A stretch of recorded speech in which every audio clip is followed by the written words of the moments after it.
Search करें अवामी news. मुल्क भर की ताज़ा तरीन खबरों से बाखबर रहने के लिए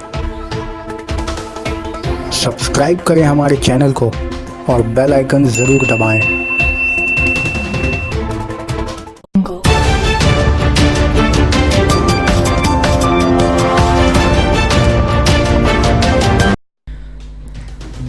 नदिया के कल्याणी म्यूनसिपलिटी के करीब 400 जसवक्ती मुलाजमीन ने अपने तनख्वाहों में इजाफा, हेल्थ कार्ड के अलावा दीगर मांगों को लेकर आज सुबह 6 बजे से बोर्ड ऑफिस के सामने ज़रूरी कामों को छोड़कर बाकी सभी काम को रोकते हुए काम बंद कर दी।